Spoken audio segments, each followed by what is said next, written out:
It's 5 p.m. here in Lagos, Nigeria. Time for the world today. I'm Amarachi Ubani. Here's what's coming up on the program. Syria buffer zone entry. Israel denies its forces penetrated into Syrian territory beyond the buffer zone with the Israeli-occupied Golan Heights. Qatar showers support for Syria as its Air Force plane sends humanitarian aid to the country. Plus, Israeli Prime Minister Benjamin Netanyahu takes a stand in court for the first time in his corruption trial since it began in 2020. Let's begin the world today. Our coverage of the situation in Syria continues as the rebels have named the new interim prime minister as Mohammed al-Bashir, who had previously governed a small pocket of rebel-held territory during Bashar al-Assad's rule.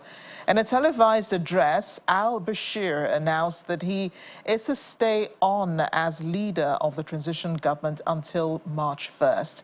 Al-Bashir, who's been running the Idlib province, will be leading a small cabinet to ensure public services can resume. It comes as some government agencies in the country have asked civil servants and health workers to resume duties.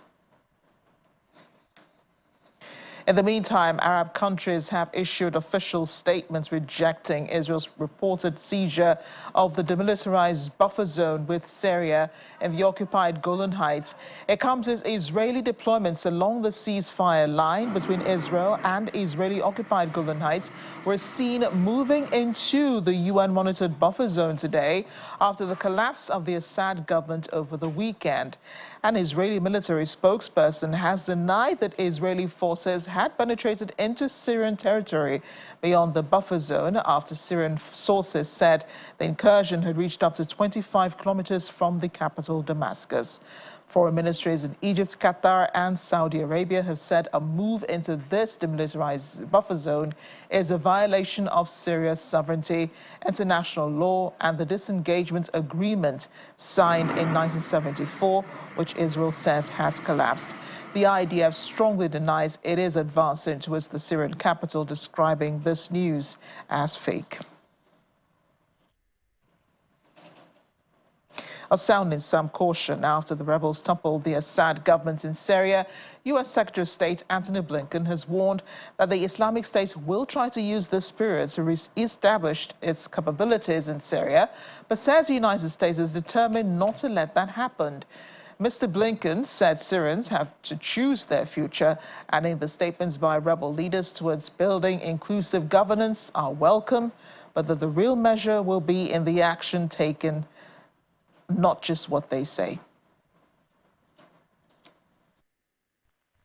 The end of this regime is a defeat for all who enabled its barbarity and its corruption, none more than Iran, Hezbollah, and Russia. So this moment presents a historic opportunity, but it also carries considerable risks. History shows how quickly moments of promise can descend into conflict and violence. ISIS will try to use this period to reestablish its capabilities, to create safe havens. As our precision strikes over the weekend demonstrate, we are determined not to let that happen.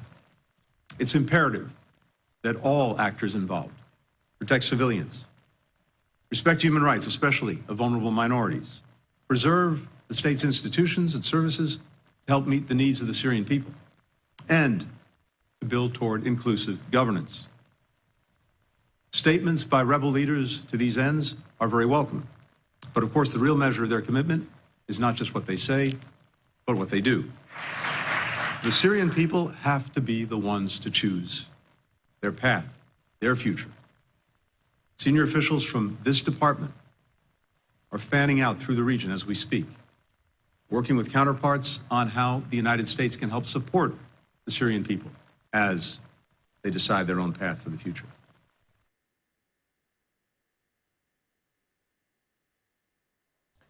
U.S. Secretary of State Antony Blinken. Now, as for the British Prime Minister Keir Starmer, the UK must now talk to regional and global allies about a political way forward for Syria following the rebels' takeover.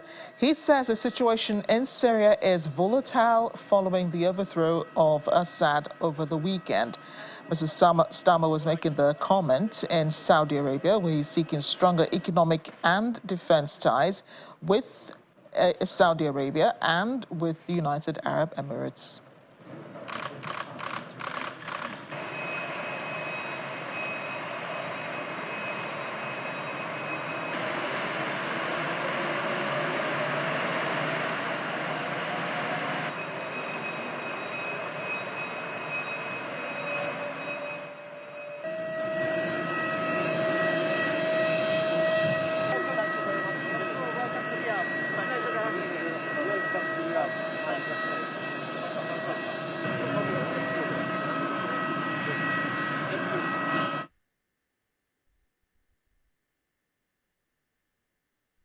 Meanwhile, one of Qatar's Air Force planes has been loaded with food and medical supplies and is headed towards Syria. According to the Qatari Ministry of Foreign Affairs, this is the start of an airlift to provide humanitarian aid to Syria following President Bashar al-Assad's fall as leader of the country. Today's plane carried 25 tons of medical and humanitarian supplies. It's the second airlift and will be making a stop in Jordan before its last destination. Well, the UN does say it wants the best possible future for Syria and for the people to one day choose themselves. Stefan Dujarric, spokesperson for the UN Secretary General Antonio Guterres, made the comment at a press briefing in New York. We want to see the best possible future for the Syrian people, one that they choose themselves, one that is inclusive, one is fully respective of the rights of minorities. So I think, I mean, as we know and as you know, the situation is moving very quickly. I think things will be hopefully clearer in the coming days. And on the return of... On the return of refugees, obviously it will, listen, refugees should be, people who want to return home should, wherever they are in the world, need to do so voluntarily, freely, and in full dignity. We have been present in Syria for a long time, and whether it's our UNHCR colleagues, our IOM colleagues, or other we will assist the Syrian people as they wish to return home in whatever way we can. Does the Secretary General think Assad should be held accountable for the crimes committed during his reign? Okay. I think the violations of human rights in Syria have been well documented by various independent commissions. Anyone involved in the commissioning of these violations needs to be held to account, without a doubt. As for those Syrians who succeeded in getting into Syria, said Naya, prison for any sign of long-detained relatives after its gates were flung open by rebels, hope of finding missing loved ones are beginning to fade. Thousands of prisoners spilled out of President Bashar al-Assad's pitiless detention system after he was toppled on Sunday, sometimes to beautiful and tearful reunions with relatives who believed they had been executed years earlier. But the countless families were still trawling dark corridors and hidden cells in the labyrinth complex for a trace of loved ones detained for attending protests, defying authorities, or simply voicing discontent. A rumor spread on Sunday that thousands more inmates were still imprisoned in underground cells that could not be reached.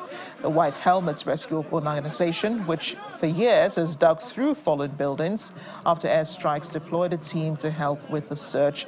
By Monday afternoon, however, there was no sign of more prisoners. هي عدد المجموع طلعوا هون بس اللي زي خلينا نكمل الصورة المجموع. Joining us now is political analyst Tomiwa Adetilewa. He joins us virtually from Ikeja here in Lagos. Tomiwa, thanks for joining us on the program. Thank you so much. Good evening. Good evening. And I want to begin, with this picture in our heads of these families who are going through these Sinai prisons and looking for loved ones. Just talk to us about how heartbreaking this is, for them. It's like having loved ones in prison you haven't seen in years. You don't know whether they're alive, you don't know whether they're dead, but some of them said to be in underground cells that unfortunately cannot be reached. Yeah, it is a very pathetic, sad situation that you have a lot of political prisoners, jailed because of their political views and many other reasons by the failed Assad regime. It's still a horror to behold because most people can still find their loved one. I mean, while people are celebrating freedom for the country at last, many people are still in a dire situation where they can't find their loved one. To them, it is still not freedom yet. It's still a horror situation because many of them can't find their loved one. And I imagine that what has happened in Syria is almost like Christmas, for especially those who are Christians in the country. And I know Syria does have a sizable number of Christians in the country. The fact the Assad government has been toppled just weeks before this all-important holiday, what impact do you think that has on the faith community? It is a very complex situation because Assad regime tends to be the one touting the protection of Christians, right? And you have these rebels. Some of them are Islamic jihadists. Some of them are extremists who want Sharia law in every part of Syria.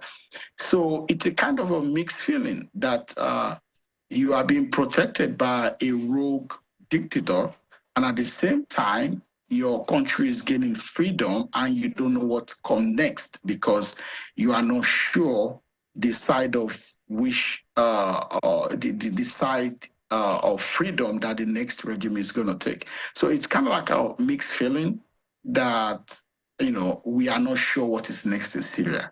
It's still a Christmas yet. Everybody's celebrating the freedom, but how many people get to be free is what we don't know. Hopefully everyone gets to be free. Now to the responses to the toppling of the Assad regime. World leaders have welcomed the news, but you also hear, while they're giving these statements, the initial reactions saying it's a welcome development, but then later on you hear a little bit of caution in what they're saying. For example, I think it's the UK Prime Minister who says, we have to see whether the rebel governments can be trusted in over the next few days, over the next few weeks. To be about what they do, not just about what they say, according to the UN and according to the US. How soon do you think, these leaders will be able to relate with the rebel groups as a bona fide semblance of government in Syria? The earlier, the better, because sovereignty belongs to the people. That is the hallmark of democracy. The people should own their government. Majority of people in Syria said they don't want Assad. That is technically an election right there. It's like it's a vote of no confidence on the government. People don't want one family to govern them for half a century. They were like, enough is enough. So technically, if the people in the Syrian army refuse to fight the rebel, that means they are in alignment with the agenda of the rebels. So the people of Syria have spoken. The military in Syria did not go against what majority of the rebels want. So that tells you that technically the new government is the legitimate wish of the people. And that is how every democracy should function. If the majority of the people want a government, that government is the legitimate government of the country. So the earlier the world leaders start to relate with them to see how they can keep peace in the area, the better. Do you think the rebels want democracy? Because they have chosen what you call a transitional president, an interim prime minister, sorry. He is Mohammed al-Bashir. He's someone who's known to the Syrian people, also known to the rebels. He was already governing a small pocket of rebel-held territory during Bashar al-Assad's rule. And from what we have seen with the toppling of legitimate governments, and I know that the Assad government initially was legitimate, when other groups take over, at first they promise a return to some sort of democracy, and then when the time comes, they extend their rule, which is what we're seeing here in Africa. Do you think that rebels are actually gunning for a democratic government? I mean, let's even start from the issue of saying Assad government is legitimate. I mean, how do we define legitimacy when most part of the country doesn't want you to be their president? No, but when the Assad government began, when it first began after Assad's father, the people seem to have been, in alignment with, the government coming on. It's the fact that it's been there for over 20 years, and because there's so much poverty and suffering, and in Syria, this is the reason why they were protesting the Assad government. So initially, it kind of was legitimate. Yes, it started as a legitimate government, but for more than 10 years, the civil war has been raging in Syria. The civil war didn't start this year. It didn't start last year. It started during the Arab Spring. There are many forces, the SDF, the Kurds. If you check the Syrian map, you see that the forces that were against Assad, they are not just one, there were many different groups, many different sects. So it's not just like one group of people. No, it was different sects. Everybody have one enemy in common, and it was Bashar al-Assad. So technically, for more than, let's say, 5 years now, the government somehow is illegitimate. But nevertheless, going forward, the problem is how to unite those different forces who overthrow the government, because each of those forces have different agenda, each of them have different principle, each of them have different beliefs. So how do we all come together to form a government of national unity in Syria is the problem going forward. That's a pretty interesting angle to look at it, a government of national unity. We're talking about all of the rebel forces in Syria, despite the HTS holding on to power as we speak. But moving on, the Arab countries are all calling Israel out on the presence of their troops along the demilitarized border near the Golan Heights. Israel has been attacking targets that it considers are housing chemical weapons that was possibly used by the Assad government on its people. Remember, the news was agog with stories like that just a few years back. But Israel has denied that it's crossed the demilitarized zone where, there's this buffer area where there's supposed to be no military activity, no firepower or anything. But they have acknowledged that they are within that area. Do you think they're doing too much, perhaps, and possibly escalating the situation in Syria by doing this when they're supposed to be de-escalating the situation? Yeah, I don't know how Israel can deny crossing Syrian border when everywhere they've been bombing in the last 24 hours happen to be in the interior part of Syria. So that is a military incursion. Israel has always been incursioning into Syrian territory militarily. Now, since the fall of Assad regime, Israel said they don't want all those dangerous weapons to fall into the hand of dangerous sects, which will make Israel unsafe. So they are taking offensive position in destroying those things. Now, do we think that is right? Well, since nobody in the new government or in the new Syria has attacked Israel yet, we can say, well, Israel shouldn't take that offensive position. But going by the rhetoric of some of these sects, not the main one, there are part of the rebel group who said they want to fight Israel. So Israel might be legitimately right in taking the offensive position, And at the same time, the other Arab leaders might be right by saying Israel should get a mandate of the United Nations before doing that. But the issue of Golan Heights has been a problem between Israel and Syria even before Assad regime. And during the last U.S. administration under Donald Trump, the United States recognized Israel's sovereignty over Golan Heights, which is another problem on its own. So the issue of the rebel having a new government is one thing. The issue of Israel striking Syria is another thing. The issue of who actually owns the Golan Heights is another matter. So it's a hydra-headed kind of a problem that is highly interwoven together. And you see a lot of a global power like Turkey who have issues with the courts. And the way we say Vladimir Putin is trying to build back the lost USSR, we can at the same time say that Erdogan of Turkey is trying to build back the Ottoman Empire. Because when you look at the current rebel march to Syria, it's been alleged that they were trained in Turkey and Turkey supplied them some arms and ammunition. So you can literally say that Turkey have an interest in Syria. We don't know what their full interest is, but we know they have an issue to grind with the court. So, I mean, if I'm the president of Israel or the prime minister of Israel, I would do anything to secure my people. And at the same time, if I'm an Arab, I will also do anything I can to secure people that I see as my people as well. So it's a mixed feeling, and at this point, we all have to wait to see what comes out of this new Syria. Yeah, sure, of course. The Israeli Prime Minister putting national interest first is quite understandable. But isn't it surprising to you that President Bashar al-Assad fled to Russia and not to any of its Arab neighbors?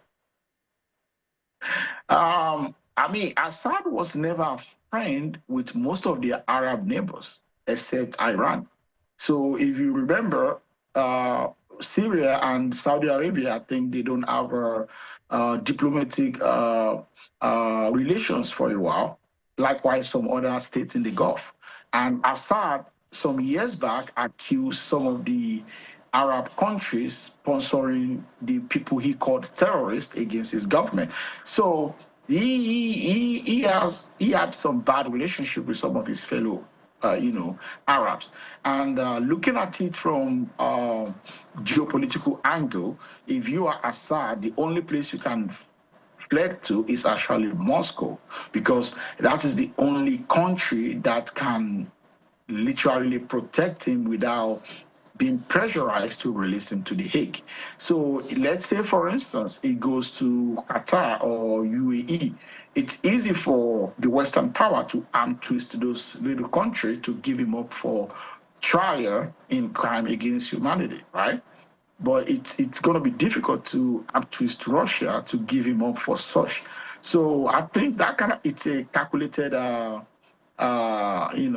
it's a calculated move by him to go to the strongest country that can stand against, ICC in case they ask for his presence for trial for crime against humanity.